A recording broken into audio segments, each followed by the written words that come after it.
ମଉସା କୁଆଡେ ଯାଉଛ? ଘରକୁ ଯାଉଛି ସଉଦା ପାଇଁ ଯାଇଥିଲି ଆଉ। ଆସିଲ ଆଗକୁ ଇଲେକ୍ସନ ଅଛି କାହାକୁ ମୂଲ୍ୟାୟନ ଭୋଟ ସ୍ଥିର କରିଛ ଦବ ବୋଲି? ଇଲେକ୍ସନ ଆଗରୁ ଅଛି ଆମକୁ ନବୀନ ବାବୁ ଚଳଉଛନ୍ତି। ନବୀନ ବାବୁ ଆମର ଆମେ ତାଙ୍କର ନବୀନ ବାବୁ ଜିନ୍ଦାବାଦ ଜାଣିଲ। ଆଉ ଫୁଲ କଣ ଆମ ଓଡିଶାକୁ ଦଉଛି ନା ଚଳୁଛି ନା ଦେଖିବାକୁ ଆଉଛି। ଚାଉଳ ଦଉଛନ୍ତି ପରା। ଚାଉଳ ଦଉନ୍ତି ବେଗ ଦଉନ୍ତି ସବୁ ଦଉନ୍ତି ନବୀନ ବାବୁ।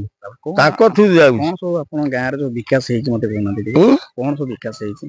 ବିକାଶ ହେଇଛି କଣ ଆମର ତ ଏଠି ଯାକ ସବୁ ଫୁଲରେ ମାତୁଛନ୍ତି ଯେ ଅଧିକାଂଶ ଲୋକ କହୁଛନ୍ତି କହିଲେ କଣ ହବ ଇଏ ଓଡିଶା ଆମର ଯୋଉ ଏ ଜଗତସିଂହପୁର ଡିଷ୍ଟ୍ରିକ୍ଟ ଆମର ଯିଏ କରିଛି ଆମ ଓଡିଶା ଭିତରେ ସବୁ ନବୀନ ବାବୁ କରିଛି।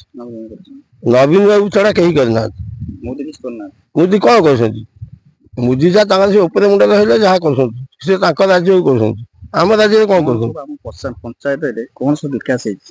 କଣ ସବୁ ମିଳିଛି? ଆମ ପଞ୍ଚାୟତରେ ଆମ ଭର୍ତ୍ତା ଫର୍ତ୍ତା ସବୁ ଭଲ ମନ୍ଦ ସବୁ ମିଳୁଛି ଚାଉଳ ଫାଉଳ ସବୁ ରାସ୍ତା ଅଛି, ରାସ୍ତାଘାଟ ସବୁ ହେଇଛି। ସବୁ ଭଲ ପାଣି ଟାଙ୍କି ହେଇଛି ସବୁ ହେଇଛି। ହଁ ଆଉ ସେ ଚାଲିଛି ଚାଲିବ କିଛି ଅସୁବିଧା ନାହିଁ। କିନ୍ତୁ ଇଏ ଯିଏ ଯାହା କରୁଛି କରିବି ନବୀନ ବାବୁ ଥବା ଯେ କିନ୍ତୁ ଆମେ ଠିକ ଅଛି। ଆପଣ ତାର ସ୍ଥିର କରିଛନ୍ତି ସ୍ଥିର କରିଛୁ ହଁ ଆମେ ଜନ୍ମରୁ ଆମର ସେଇ ଜନ୍ତା ମାନେ ବିଜୁ ପଟ୍ଟନାୟକ ଥିଲେ ଯା ଇଏ ହେଇ ସେଇଆ। ତମେ ସ୍ଥିର କରିଛ ନବୀନ ପଟ୍ଟନାୟକ ଦବୁ କାହାକୁ ଭୋଟ ଦେବେ? ନବୀନ ପଟ୍ଟନାୟକ କୁ।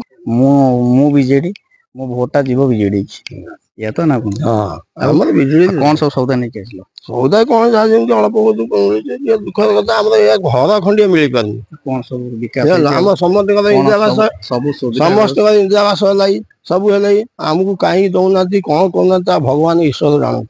କାଇଁ ଆପଣ ତ କହିଲେ ସବୁ ତ କହିଲେ ସୁବିଧା କାହିଁ ଆଉ ତ ସବୁ ବିକାଶ ମିଳୁଛି ହଉଛି। ଘର ତ ମିଳୁନି ଆମ ଘର ଆମର ଇନ୍ଦିରାବାସ ଘର ନାହିଁ ଆଉ। ସରପଞ୍ଚ କହିଛନ୍ତି ଆପଣ ସରପଞ୍ଚ କଂଗ୍ରେସ ନା ବିଜେଡି? ନାଇଁ କଂଗ୍ରେସ ଥିଲା ବିଜେଡି ହେଇଛି। ବିଜୁ ପକ୍କା ଘର ମିଳିନି? ନା ନବୀନ ପଟ୍ଟନାୟକ ଦେଇନାହାନ୍ତି? ନା ଆପଣ ସରପଞ୍ଚ ସେଇ ବିଷୟରେ ହଁ ଜଣେଇଛୁ ଦେଖିଛନ୍ତି ସବୁ ଜାଣିଛନ୍ତି। କଣ କହୁଛନ୍ତି ସରପଞ୍ଚ? ସରପଞ୍ଚ କହୁଛନ୍ତି ତମର ତ ଆସୁନି ଆଉ କଟି ଯାଉଛି କଣ ପାଇଁ କଟି ଯାଉଛି? କି କଣ ପାଇଁ ଗାଁରେ ଭାଙ୍ଗୁଛନ୍ତି କି କଣ ତା ଈଶ୍ୱର ଜାଣୁଛି। ଖାଲି ଈଶ୍ୱରଙ୍କୁ ଭରସା କରି ଆମକୁ ଚଳୁଛି। କିନ୍ତୁ ସବୁ ଡକ୍ୟୁମେଣ୍ଟ କିନ୍ତୁ ଦିଆହେଇଛି। ଆମର ଯାହା ହେଇଯାଉ ଆମେ ନବୀନ ବାବୁକୁ ଛାଡିବୁନି। ଘର ମିଳୁ କି ନ ମିଳୁ ହଁ ଆମେ ଛାଡିବୁନି। ନବୀନ ପଟ୍ଟନାୟକ ଭୋଟ ଆମେ ଦବୁ। ଏଇଆ ତ?